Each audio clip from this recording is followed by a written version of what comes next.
এরা সব আসে তাড়াতাড়ি, এদের ঘরে আছে বুঝি মস্ত হাওয়াকারি। রবিবার যে কেন মাগো এমন দেরি করে, ধীরে ধীরে পৌঁছায় সে সকল বারের পরে। কবিতাটার সাথে সত্যি মিলে যায় আমাদের এই ব্যস্ততম রঙিন জীবন। সপ্তাহের 6টা দিন পরে রবিবারের আগমন মনকে যেন করে তোলে উতলা। মন চায় একটু খাওয়া দাওয়া আর ঘোরাঘুরি। তাই আজ এই রৌদ্রমাখা রবিবারের বিকেলে বেরিয়ে পড়লাম কলকাতার বাগবাজার ভ্রমণে।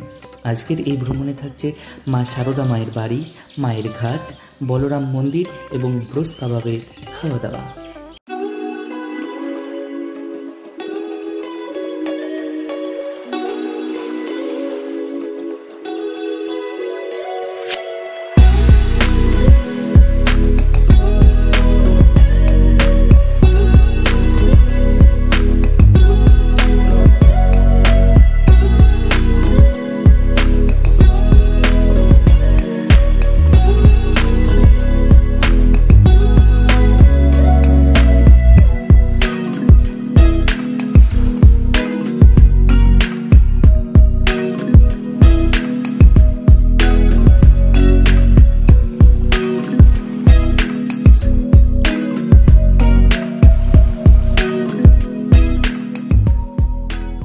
গাইস ফাইনালি অনেকক্ষণ ট্রাভেল করার পরে চলে এসেছি হচ্ছে বাগবাজার মায়ের ঘাটে। সো এখন প্রচণ্ড গরম লেগে গেছে। এখন কি খাওয়া যায় দেখা যাক। প্রতীকদা কি বলছে, প্রতীকদা বলছে নাকি আখের রস খাবে।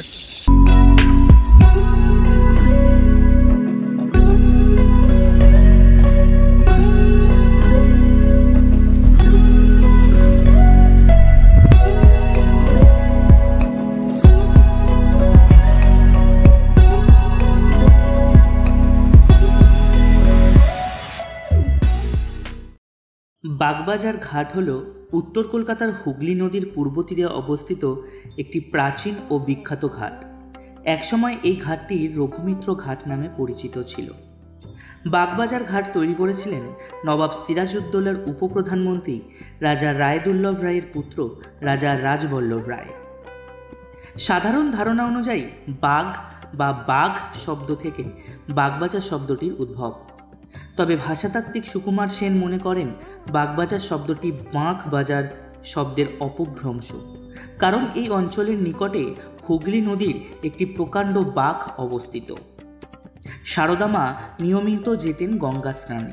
গঙ্গার এই ঘাটেই মা স্নান করতেন। সেই ঘাট আজ মায়ের ঘাট নামে পরিচিত। তো গাইস এখন বাগবাজার মায়ের ঘাটে গেছিলাম, কিছুক্ষণ ঘুরলাম এই প্রতীকদার সাথে। কেমন লাগলো প্রতীকদা? দুর্দান্ত লাগলো ঘাটটা, শুধু আজকে রোদটা একটু বেশি। হ্যাঁ, রোদ বেশি বলে বসতে পারিনি, একটু কষ্ট হচ্ছে। তাহলে অবভিয়াসলি সানগ্লাস নিয়ে বেরোবেন, আর মাথায় ছাতা নিয়ে বেরোবেন। হ্যাঁ, কারণ এখন এই সময়টা প্রচণ্ড রোদ, প্রচণ্ড প্রবলেম হচ্ছে এখন। তো যাই হোক, বেশিক্ষণ বসতে পারিনি, চলে এসেছি। এখন যাচ্ছি হচ্ছে মায়ের বাড়িতে। তো চলো মায়ের বাড়িতে গিয়ে দেখা হচ্ছে।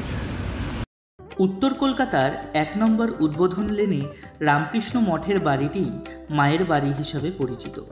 এই বাড়ি রামকৃষ্ণ মঠ ও মিশনের মুখপত্র উদ্বোধনেরও অফিস।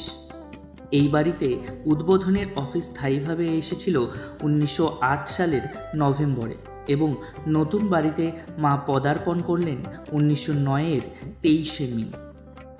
তো গাইস, আমাদের মায়ের বাড়ি ঘোরা কমপ্লিট হয়ে গেছে, ঘুরলাম, তোমরাও দেখলে। আর এখন যাচ্ছি হচ্ছে নিবেদিতা হাউস, মানে ভগিনী নিবেদিতার বাড়ি। সেও ছিল এক কালী পুজোর দিন। বাগবাজারের সেকেলে দোতলা বাড়িটার দালানে ঘট বসিয়ে পুজো সারলেন স্বয়ং সারদামণি। ভারত উপাসিকা এক আইরিশ নারীর মহতী স্বপ্নেরও সেটাই সূচনা। স্কুল করে এদেশের মেয়েদের মানুষের মতো মানুষ করতে তার সংকল্পটি সেদিন ডানা মেলল। আর সেই সব কিছুর সাক্ষী থেকেছে বোসপাড়া লেনের 16 নম্বর বাড়িটা। আর দেখছেন যে এই বাড়িটা, যেটা 16 নম্বর বাড়ির ঠিক একদম পিছনে অবস্থিত, 17 নম্বর বোসপাড়া লেনেও জীবনের শেষ কয়েকটা বছর থেকেছেন ভগিনী নিবেদিতা। যাই হোক গাইস, এসেছিলাম হচ্ছে ভগিনী নিবেদিতার বাড়িতে, সিস্টার নিবেদিতার হাউসে। তো ব্যাড লাগছিলাম কিছুটা, 5:30টার সময় বন্ধ হয়ে গেছে। তো তোমাদের উদ্দেশ্যে বলি, প্রত্যেক শুক্র শনি রবি দুপুর 1টা থেকে বিকেল 5:30 অবধি নিবেদিতা হাউস খোলা থাকে। তারপরে আসলে আর তোমরা কেউ দর্শন করতে পারবে না। অতএব 1টা থেকে বিকেল 5:30টার মধ্যে সবাই আসার চেষ্টা করবে, তাহলে খুব ভালো হবে। আর জায়গাটা সত্যি খুব ভালো, মানে অসাধারণ জায়গা, অসাধারণ। গাইস, বাগবাজারে কিছুটা জায়গা ঘোরা হয়ে গেছে, বিকজ যা গরম পড়েছে, মানে হেঁটে হেঁটে ঘুরতে হচ্ছে, তো বিভৎস পরিমাণে কষ্ট হচ্ছে। আর এখন যাচ্ছি হচ্ছে আমরা বলরাম মন্দিরে। ওখানে বলরাম মন্দিরে কিছুক্ষণ ঘুরে থেকে দেন কিছু তো খেতে হবে, পেট পুজো করতে হবে ঘুরতে যখন বেরিয়েছি। তো পেট পুজো কোথা থেকে করব তোমাদেরকে দেখাবো বন্ধু। 1897 সালের 1 মে এই বাড়িতেই স্বামী বিবেকানন্দ রামকৃষ্ণ মিশন প্রতিষ্ঠা করেছিলেন। বলরাম মন্দির রামকৃষ্ণ পরমহংসের শিষ্য বলরাম বসুর বাড়ি ছিল। রামকৃষ্ণ পরমহংস এই বাড়িতে তার কলকাতা নিবাসী ভক্তদের সঙ্গে দেখা করতে আসতেন। সারদা দেবী ও রামকৃষ্ণ পরমহংসের অন্যান্য শিষ্যরাও এই বাড়িতে বাস করেছেন। বাগবাজারে এসে ব্রোজ কাবাবে কাবাব খাবো না তাই কোনোদিনও হয় না। যাই হোক, ব্রোজ কাবাবে এসেছিলাম কাবাব খেতে। সো ভিড়টা দেখো গাইস।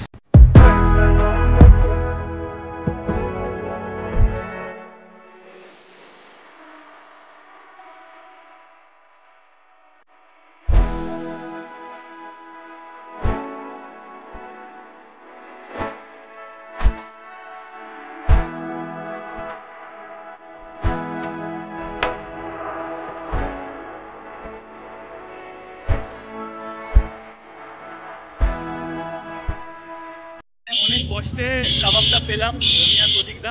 তো প্রতীকদা খেয়ে কেমন লাগলো? চিপেস্ট প্রাইসে একদম। এতক্ষণ ধরে যে দাঁড়িয়েছিলাম মানে পাওয়া গেল, কর্মফল পাওয়া গেল। হ্যাঁ, আর প্রচণ্ড পরিমাণে ভিড় থাকে। আর তোমরা যারা বাগবাজারে আসবে অবশ্যই ট্রাই করবে ব্রোজ কাবাবের কাবাব।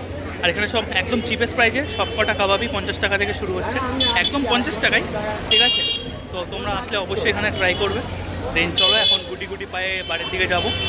তো টাটা, দেখা হচ্ছে পরবর্তী একটা ব্লগে।